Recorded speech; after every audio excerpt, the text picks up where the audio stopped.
Where you been, more importantly? Yeah, good morning, guys. I woke up this morning in Champaign, Illinois. I was in Cincinnati last night, had St. John's Xavier, and St. John's team's really, really good. That is a really good basketball team. And I got Illinois and Penn State tonight on the Big Ten Network. Nice. Love it. Butchie, say hello to your friend and broadcast partner. What's going on, sir? You know what? I feel like this is the first time that we've chatted in a while. The holidays all fell on Wednesdays, so we haven't talked in like 3 weeks, and we haven't chatted since your big birthday bash on the floor at Wisconsin, Butchie. Yeah. Thanks for setting me up. I did not get to talk about this either. Let's talk about it. No. So this was when, Levering, a week ago? 3 weeks. Brian's birthday. 3 weeks ago. Yeah, 2 weeks ago. Yeah, the 22nd. December 22nd. Yeah. And so what game? It was Wisconsin, and it was such a great game. I was going to say such. It was about a 40-point game. Hey, Detroit did get a good win. The following week, they got a good quality Horizon League win, so I was happy for Coach Montgomery there. But that one was not one of those. So the 7-footer turns 40. And he's calling the game with you. The game is over. You're doing the post-game interviews.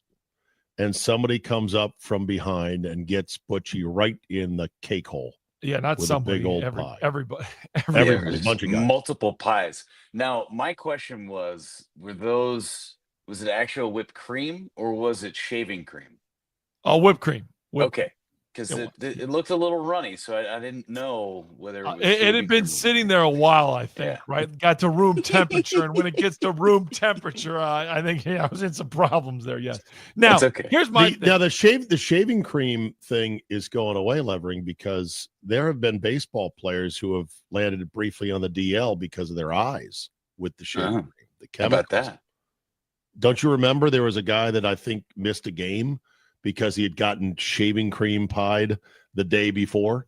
Oh, okay. I'll look it up. But it's not good to have shaving cream smashed in your eyes and nostrils and everything else. Whipped cream is better, but it looked to me, Levering, like Butchie knew it was coming and he laid down for the attack. I don't think he had any idea it was coming. I really don't. I knew about it ahead of time. I had no idea. We were live, and as soon as we went by, off, Jeff says goodbye to the fan, and then I'm worried about getting an interview with Nolan Winter. Now, I'm not mad at anybody other than you. Me? You. Why? The other guys, they had that set up. We were working the game together. Nice little on your leg tap right before you got there. Hey, have your head on a swivel. Just some sort of awareness would have been great. Just that's fine. But why would brand he new tip suit you? Coat.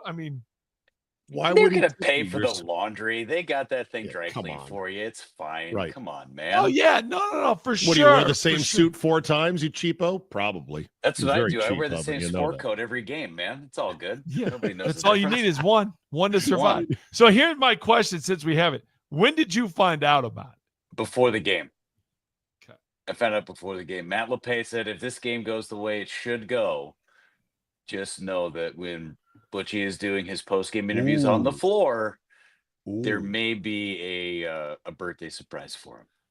Oh, yeah, there was. And then I will say this. I knew something was off because I was like, this is a blowout, and we're taking this interview with Guard live. Yeah. We had to fit the window. Okay. No. The live thing was because we had to fit the window. It wasn't because we were going to another game. That was an actual. It would have been live whether it was your birthday or not because we had to fit the 2-hour time frame. Okay. All right. So it just it was just bonus that it was live. That's it was just bonus for sure. Yeah, just bonus for you said if the game went the way it was supposed to go. So in other words, if Detroit had risen up and pulled off a major upset, that you would have said, okay, no time for grab ass. We're not going to do this pie thing. We're going to be too pissed off for losing to Detroit. Yeah, I'm pretty sure that coaching staff would not have been in the mood to pie Butchie's face after losing. I wouldn't have been in the mood. Yeah, I wouldn't have been in the mood. Yeah, everybody would have been. That's poor. All right. Luddy went to a website called injuredbypostgamepies.com. I guess, to find these two names. Where'd you find these names? I wouldn't search that on your. Yeah, no. Yeah. No, 2016, 2016 Martin Prado. Martin Prado. All right. Martin Prado, and 2010 Chris Coughlin, injured by post-game pie celebrations. Wow. Chris Coughlin, Rookie of the Year. Yeah. Have you noticed that, Zabe? Like, Levering knows everybody. Of course he does. Like, everybody. You bring out a name, goes, oh, yeah, I called him back in 2007 in Tulsa. Julio Bourbon, is that what you're referring to? That was Baker's. Just a little bit.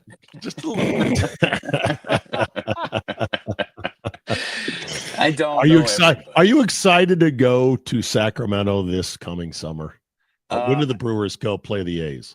2 years, because we went out to Oakland last year, so we won't go to Sacramento. The Athletics will be coming to Milwaukee this year. Got it. Not the Sacramento A's; they're just the Athletics. I'm gonna have to get used to that. But we go out there. But they are playing in Sacramento, right? They will. They will. And the field is oof. It's not major league. It's nice, but it's not. I think we've talked about this. They're actually putting more money into renovating that AAA ballpark than they would have needed to spend to stay in Oakland. So interesting. It's kind of it's a big deal. It's a really big deal. But that ballpark in Sacramento is going to get some major improvements. It's awesome for the AAA team. They're finally going to get clubhouses that are not sheds out in deep left field. They haven't fixed that in 25 years. Sheds. So, yeah. Is this an audition to possibly bring a team there for good? I see. They talked about that back in the 90s when expansion was happening. And they had land over by old Arco Arena, which is a rice field essentially, and never built the ballpark, but they had the infrastructure to do it. I know Buffalo did the same thing when they built their AAA ballpark. They built it so they could add another deck up on top. But Buffalo would have been a great city to have a big league team. But Sacramento was in the mix when they did their initial expansions in 93 and 97. Yeah. Well, their big splurge is on Luis Severino, their lefty that they acquired. They just signed Brent Rooker yesterday too. That's a huge deal. 5 years, $60 million. Yeah. And they're spending money. So guys will willingly, Jeff, go to play in Sacramento in a minor league park if the schedule is good enough. I think it's more of you're buying the future, right? You don't know where you're going to be.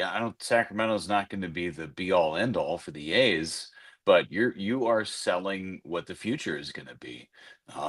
Vegas, wherever it may be. But again, the Vegas thing, until there is dirt being moved, I'm real apprehensive about it. I would agree on that front. While we're on the baseball front, and then we're going to get to Mick Cronin's soft comments from last night.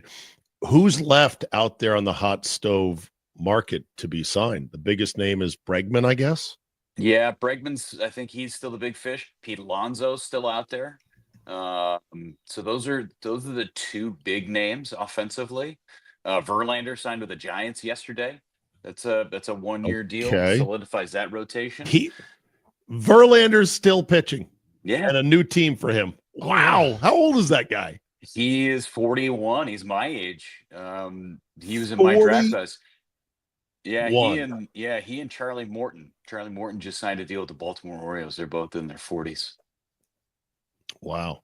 What's the record for oldest starting pitcher in Major League history that to win, let's say, a minimum number of games, let's say 5 games, the oldest guy to win 5 games as a starting pitcher? I'm assuming it's Nolan Ryan because he was truly. No, it's Bartolo Colon. Oh, how old was Bart? How is it not Jamie Moyer? He pitched until he was 108. Oh, good point. Okay. Gosh, I thought I had it right.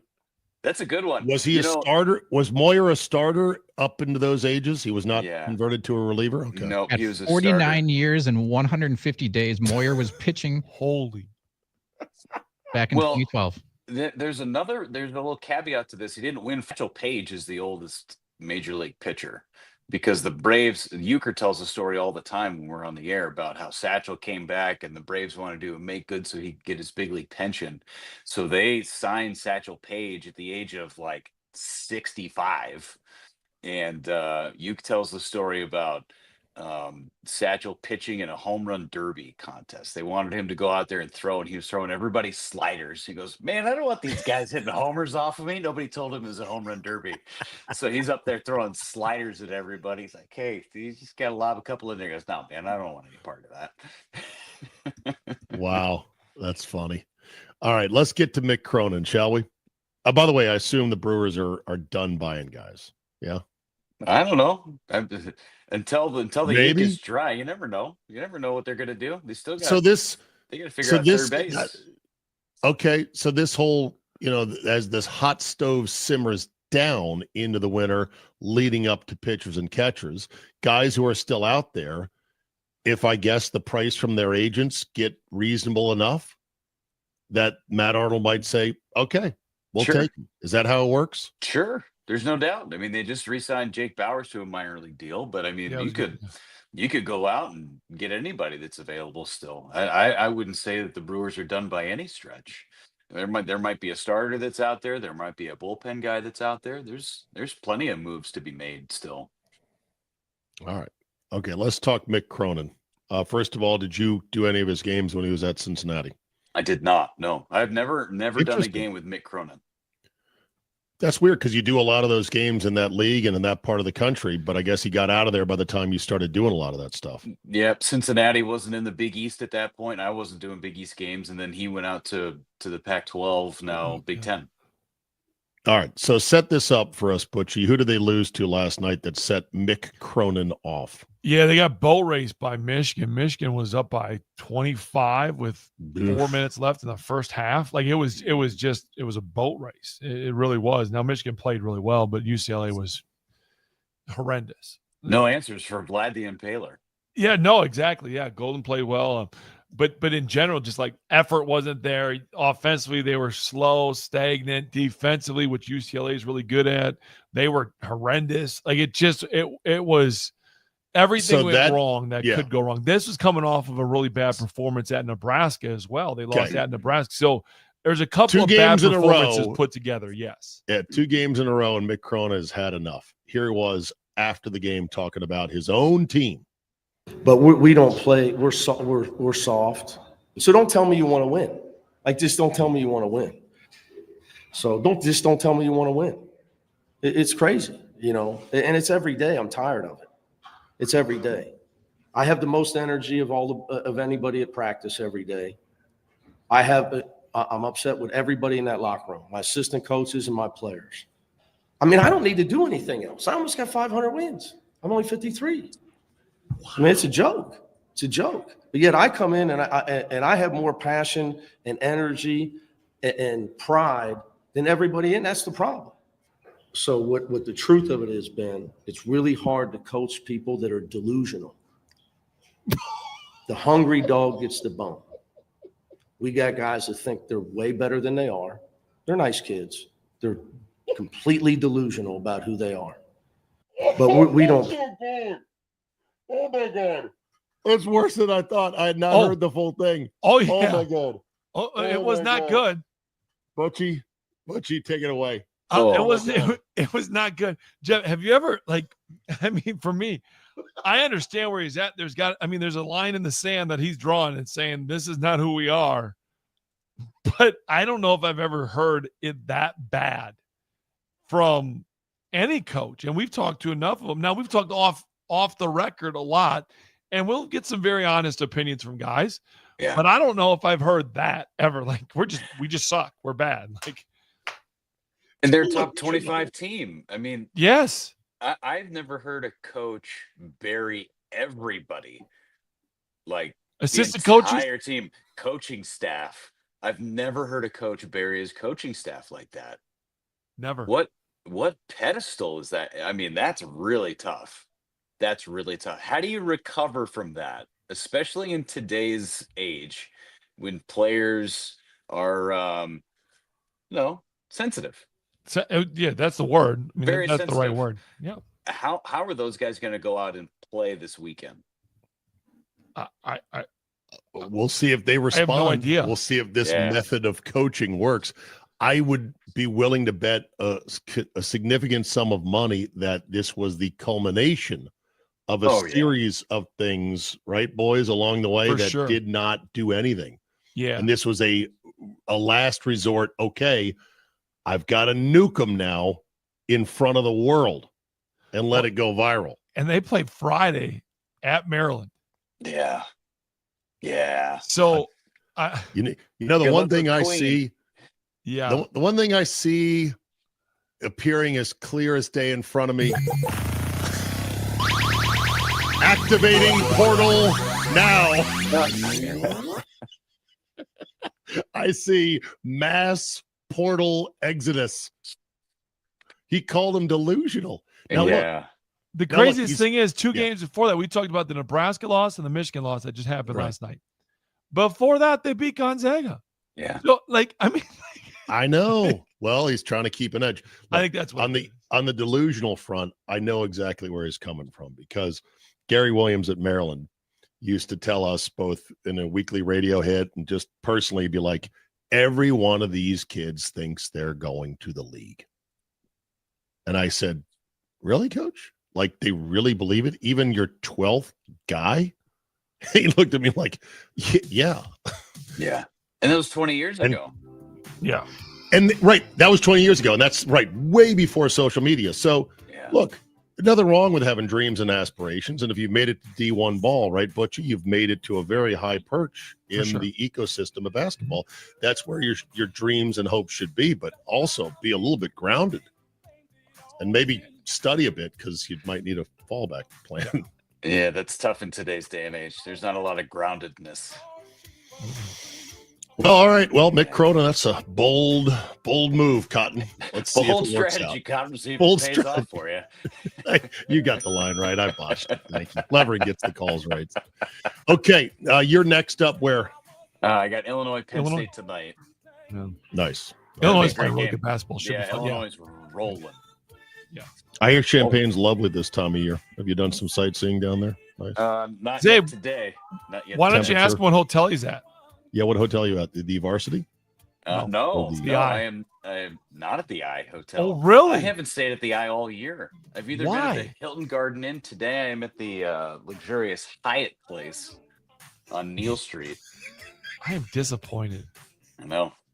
Sorry, man. We gotta talk to Avery. Avery, so get Levering back at the I. Come on. I miss that guy, what Sam. is?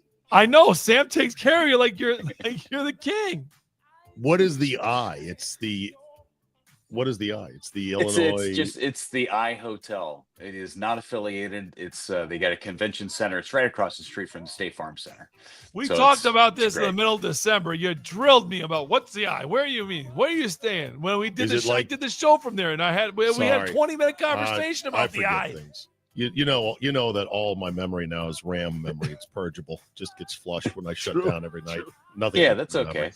Is it like the capital I from Sesame Street? The desert in the center of the sky, and all day long we polish on the eye to keep it clean and shiny so it brightens up the sky. Rubbing it here and scrubbing it there, polishing the eye so high in the air. The amount of drugs they had to be on to write that script for Sesame Street back in the day cannot be calculated. Oh my God! Capital I. Okay, Mr. Levering, have a great call. I know you will, and never tip Butchie on any surprise attacks with pies or anything. Hope you enjoyed your cookie. Hope you enjoyed your cookies, Butchie. We'll see you next week. Oh, the cookies were delicious, though. The cookies were delicious. Good. Very good. Coming up, Aaron Nagler talks Packers, Eagles next. You're listening to Czabe and Butch in the morning on the game.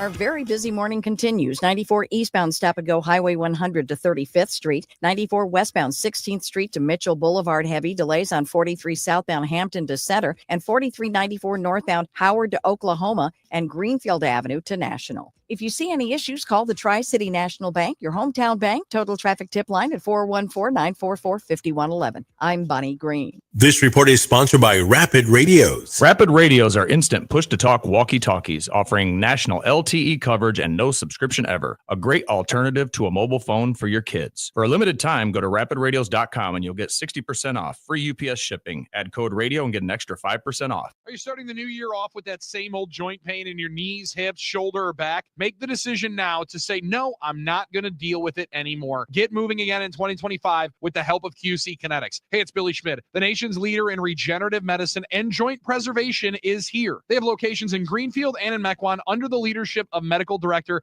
Dr. Ashley Caravelli. And yes, you can revitalize your joints with advanced orthobiologic treatments at QC Kinetics without steroids, without drugs, and no surgery. This is the future of medicine, using an array of natural solutions like PRP to attack the pain from arthritis that you've been dealing with. So many of your neighbors here in Milwaukee have discovered these cellular treatments and are living life pain-free once again. And if you want to learn more about how you can refresh your joints, get lasting relief with these amazing treatments, call QC Kinetics for a free consultation. They even have appointments available on Saturdays. Call 414-285-3474. That's 414-285-3474. QC Kinetics, 414-285-3474. Warshawski trial attorney Frank Crivello here. Folks, I'm Victor Harding. Frank is selected Best Lawyers 2024 Complex Litigation Lawyer of the Year. More impressive is Victor Harding named Product Liability Attorney of the Year again for 2024. It may sound boastful to mention these prestigious awards. It's not boastful considering if you or someone you love is injured, you need to know two attorneys from the same personal injury firm being chosen by other lawyers and judges for these caliber of awards is very rare. Heaven forbid you ever need an injury claim made on your behalf. If you do, the quality of your attorney and law firm will have a greater impact on the outcome than even the facts of your case. Former clients, other lawyers, judges, law enforcement officers, and even insurance adjusters, often our adversaries, refer their family and friends to Warshawski because they know Warshawski will achieve maximum compensation. Injured? It is about the money. Warshawski.com. That's Warshawski.com. Oh, could this vintage store be any cuter? Right? And the best part, they accept Discover. Accept Discover? In a little place like this? I don't think so, Jennifer. Oh, yeah, huh? Discover's accepted where I like to shop. Come on, baby, get with the times. Right. So we shouldn't get the parachute pants? These are making a comeback. I think. Discover is accepted at 99% of places that take credit cards nationwide. Based on the February 2024 Nielsen report. Stop. Stop. Stop. Okay, that's enough of that. Kick out mucus and quiet the cough with Mucinex DM 12-Hour. Each bi-layer tablet suppresses your cough and treats the cause of your chest congestion by kicking out the excess mucus living rent-free inside you. And the best part? It lasts 3 times longer than 4-hour medicines, so you can get back to the things you love for longer. Buy now at your local retailer. Use as directed. Grab the contest rules for 97.3 The Game at thegamemke.com. The Fox 6 weather experts are presented by AdventKnows.com. Temperatures will be very frigid today and below normal. Highs are expected to be in the low 20s with mostly sunny skies. Temperatures ease into the 30s by late week with snow chances likely Friday and Sunday. I'm Fox 6 meteorologist Holly Baker. This report is sponsored by Mattress Firm. Score deep discounts and deeper sleep during Mattress Firm's semi-annual sale and clearance. Take up to 60% off select mattresses and more. Plus, get a free adjustable base on qualifying purchases. Shop today for free and fast delivery. Restrictions apply. Our new and improved iHeartRadio app has made it even easier to enjoy the radio station's podcasts and playlists you love. How? Well, we've added everything you love about your car radio into the free iHeartRadio app. With easy-to-use presets, you can now save your favorite stations on the app, just like in your car. And with the all-new live radio dial, it's easier than ever to discover new stations you'll love based on your location or favorite genre. Find out what everyone's talking about and get the new and improved free iHeartRadio app today. iHeartRadio! The Packers are the 7th seed and head to Philly for a first-round playoff matchup Sunday with the Eagles. Obviously, we're not going in with momentum, but who cares? We got to find a way to go attack this week. We'll get you ready with the insider knowledge that you expect from the Packers flagship. So I kind of got the sense if he was playing, he'd be in better spirits. He'd want to talk, but He wasn't, so I thought then maybe something's up. Where every day is game day. 97.3 The Game. 97.3 The Game. We're going on a revenge tour. Everybody that beat us this year, they're going to have to see us. That's all it is. Love it from Malik Heath. And a hell of a catch. I think this guy's got skills, but he had buried on that depth chart, unfortunately. But I was glad to see him out there, and let's hope we can get him a few more touches going forward. Our Packer Insider segment is brought to you by Rogers Behavioral Health, Hildebrand Law, the great taste of Miller Lite, and Orthopedic Associates of Wisconsin. There is a difference. Aaron Nagler of Cheesehead TV joins us now. Good morning, Nags. Good morning, Zabe. Good morning, boys. How we doing on this fabulous Wednesday? Go Pack, go. Doing good. I would say you took the end of game call on defense hard. I know you fought, Nags. You fought in the Joe Barry Wars. You lost many friends and platoon numbers in those wars. It was not good times. Mm-hmm. So the sudden flashback to General Barry, the father of the 9-yard cushion on 3rd and 5, seemed to rock you just a bit. Now maybe that's just me, but am I right? I certainly didn't appreciate the call. And the idea that, we're playing for a Hail Mary when they only need 11 yards is kind of baffling to me. Just play your third down defense. That's what kind of drives me insane. Like regular defense. Let me tell you something. I'll tell you what really made it hurt was the Bears come out in that set, right? With the trips to the right, soloed guy to the left. And the Packers call a timeout because, okay, well, now we've seen. That's like at the end of a basketball game, Butch. You know this. Yeah. So you get a look at how they're set up, right? And so I'm thinking, all right, get to take a look and you're going to come up with your plan.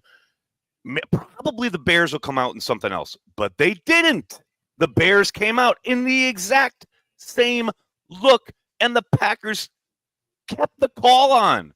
With the 3 deep safeties and the rushing of 3 and the middle of the field wide open. Man, I'm just glad it's a learning moment.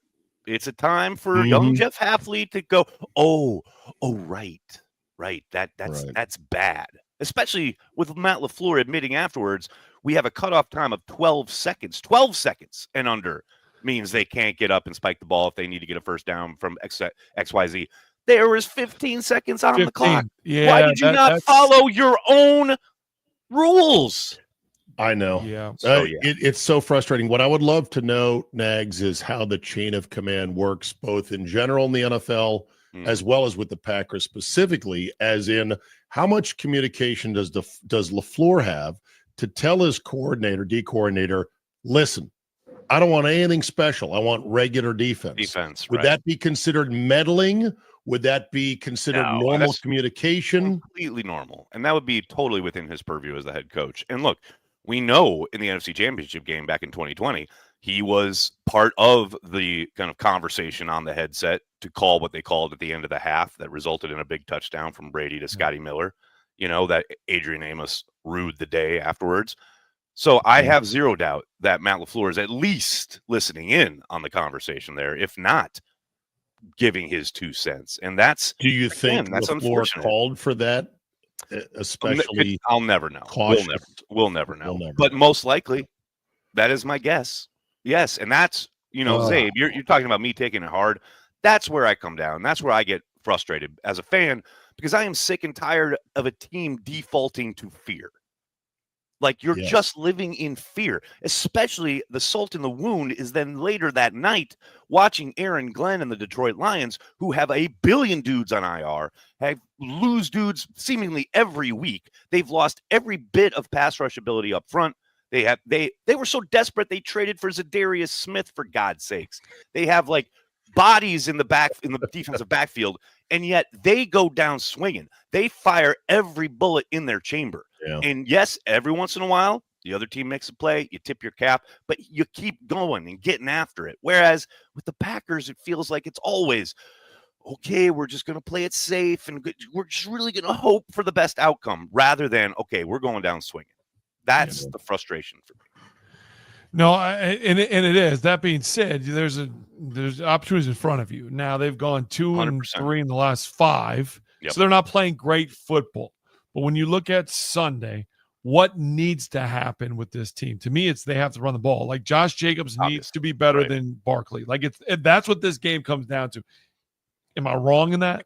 I don't think so at all. And I think it comes down to two things, exactly what you're talking about right there, right? Because I think it is about running the ball and stopping the run. And look, if you're looking through that lens, right, the Packers have done a really good job of stopping the run over the course of the last half a season, right?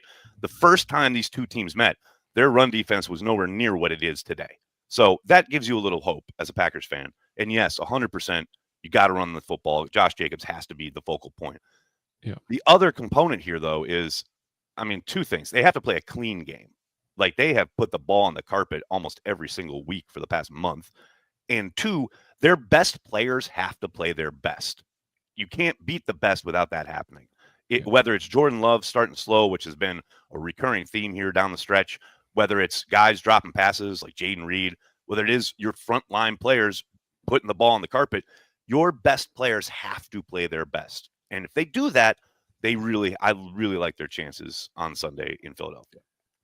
Has Jordan Love become too much of a game manager and and giving up the gunslinger so he doesn't turn the ball over? I've seen that recently over the last month or so. That's a narrative that's going around, more and more. But do you believe that, right? I don't know if I buy that. I think he's being smart with the football. I agree. Which is what we've wanted, right? I definitely prefer this than the other, as far as putting the ball in harm's way needlessly. I do think you look at the tape and there are guys open at times, especially when they're going, versus zone looks. The man coverage has given them problems. There's no doubt about it. And there's certainly plenty of times where you can look at the tape and go, oh, this guy's open. Sure, but where is he in the progression? Like, oftentimes it's on the backside. Love hasn't gotten there yet, etc. So some of it is context and timing. But for the most part, I think he's just being smart with the football, which is what you want. Now, I love it. I love the decision making, but man, he needs to be better out of the gate. These balls at thrown in front of guys and at their feet, or you've got wide receivers, and this has happened the last two games where you've got wide receivers breaking at certain points. Like you saw Christian Watson early in that game against the Bears break right at the sticks very clearly. Okay, this is designed. Get to the sticks, break outside, ball's going to be there. Well, Watson gets to the sticks, breaks outside, and the ball's like a yard ahead of him. Like, that can't happen. This is week 18 going into the playoffs at this point. Like, that is not a well-oiled machine when you're talking about the passing game in Green Bay. I don't know if that's something you can turn on. I do know Love is an insanely streaky thrower of the football. And if they can get him in a rhythm, then anything is possible. But right now, they have not been able to find that comfort zone for Jordan, especially early in these games. Speaking of taking risks, so everyone remembers the throw in the Rams game. That was oh my God, what are you? Oh, hey, great throw. Yeah. Remember the one to Kraft in the Texans game?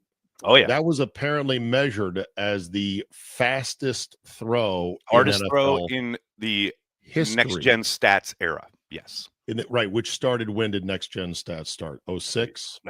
Somewhere in the middle aughts. Bloody will look it up.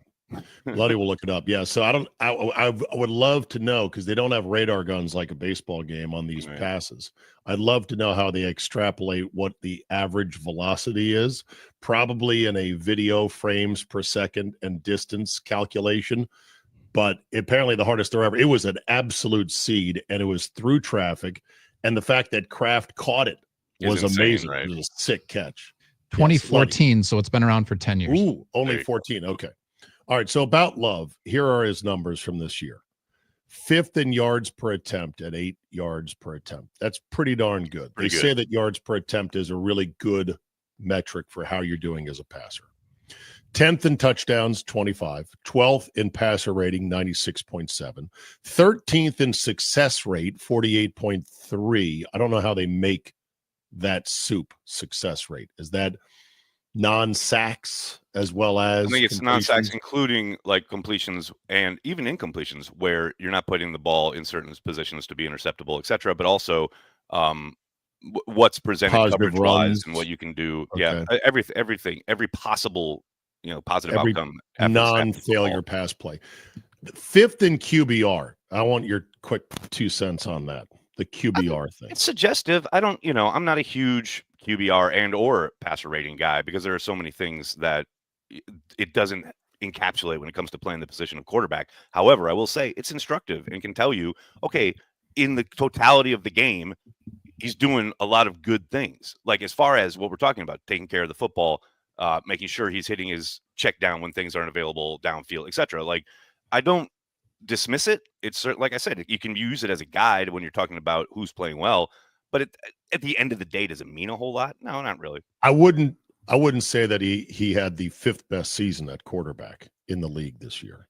Not even close. No, like I mean, 12, if you're just 15. looking at like game to game and like throughout the totality of the Just season, the whole picture. no. But I think it probably suggests he's playing better than some people might think. Well, here's a couple of the stats that I think have helped him out in that regard. 3rd in sack percentage, only 3.19%. That is great. Excellent. Yep. I mean, Yep. avoiding sacks is hugely important. As any comment section or reply section on Twitter will tell you from opposing fans, well, that's because he's throwing interceptions. Well, which isn't obviously the absolute case. It was earlier in the season, maybe, but it certainly hasn't been in the kind of total of the season. He was 26th in interception percentage. That's bad. 2.6%. 6th in touchdown percentage. That's good at 5.9. 31st, though, in completion percentage at 63. There's the biggest issue. I mean, and some of it is you can give a little accident forgiveness in that, especially after Matt kind of had his come to Jesus about taking care of the football, where you did see an uptick in, okay, that's not there. I'm throwing it into the dirt at the guy's feet because I'm avoiding a sack, because I want to move on to the next play. I'm being smart with the football. So there's some of that, but that is not the whole case. There is way too much, especially, again, it comes back to early in these games. It almost always seems to be early in the contest where he is just wild. Whether it's high, whether it's low, whether it's off to the left or right, it's just something that's really they got to drill down into this offseason because you can't win games throwing the ball away. Right. How big will Quay and Evan Williams be if they both play for this? Huge defense? Monster. I think especially Quay Walker getting alongside Edgerrin Cooper for the complete game for the first time in forever. I don't think, even when Quay was out there on the regular, Edgerrin Cooper was still being kind of marshaled as far as his snap usage. I would love to see the two of them out there together. Evan Williams, I'm excited to get him back out there, but I'll tell you what, shout out Ketan Oladapo, the rookie who got his first real extensive action at safety because Zane Anderson is still dealing with that concussion. He played very well against the Bears. Like I always kind of wait to take a look at the coach's tape at safety because you never really know on broadcast, right? But he played really well. I was pleasantly surprised. So, man, look, I obviously want Evan Williams back out there, but I don't think they're in trouble if Ketan has to go. How about the Stokes resurrection from the dead over the last 6 I weeks? love this narrative. Everyone's okay. I guess I'm a jerk because it's like he's still Eric Stokes. Like, yes, he's playing better, and the numbers, quote unquote, the metrics everyone throws. Oh, the quarterbacks have this rating when throwing to him. Well, yeah, but he's out there 8 plays a game. He's the dime back, right? So he goes out there, he plays his 1/8 of and then nobody throws at him, or the one time they do, it's incomplete because it's 3rd and long, and they've got to push the ball down the field. It's much more difficult. And then he goes to the sideline and is like got his coat on for like 3/4 of the game.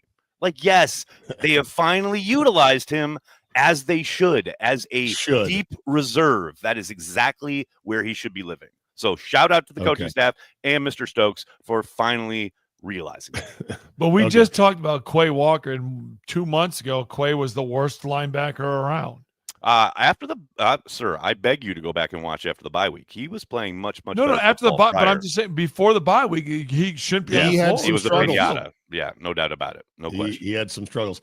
Kenny Clark, 1 sack after that big extension. Yeah, that's a tough one. You're not seeing the production you would like. I will say he does a whole hell of a lot that doesn't get on the stat sheet, that maybe doesn't make highlight reels. He is still a really good player.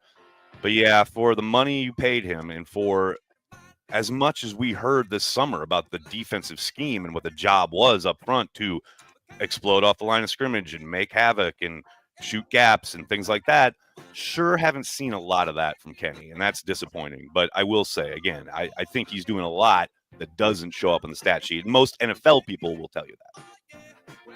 All right, if you tell me how you feel about the outcome of this game Sunday, driving a narrative into the long winter. I think if they win this game, it's a great season, a real oomph season. Like, what a great season. Great record. Yeah, we finished third in the division, but it was a really good division and went on the road against the 2 seed and bam, punched them right in the face and knocked their ass out cold. Great season, no matter what happens the following week in Detroit. Okay. If they lose and they're not particularly competitive, I think it's a spit the season out of your mouth like, ugh. Am I too extreme? Kind of, but it's radio, so you got to be. I understand it. I mean, look, to me, just yesterday, the Live Sports Bureau put it out there. The Packers are the second youngest team to ever make the NFL playoffs in the last 45 years, behind only last year's Packers team. So it's like, yes, I understand. It's frustrating. Wonderful. You cannot kick away a season. I'm not saying that. I'm not saying like it doesn't matter. Like, I'm not saying that at all. But if they don't really show Sunday, if they don't show Sunday, you're not going to hold this season warm to your heart. No, but I am 100% still going to feel like they're building toward a championship. That's what I'm going to feel, regardless of what happens Sunday. Fair enough. Do you feel good about them winning? I like their chances. Like I said, if they play what a is clean Nagler game, going to say? Of course he's going to say yes. I like their chances if they play a clean game. Now, they haven't played a clean game in like a month, but if they do it, hell yeah. Let's go. All right. As always, your nonstop shop for everything Packers.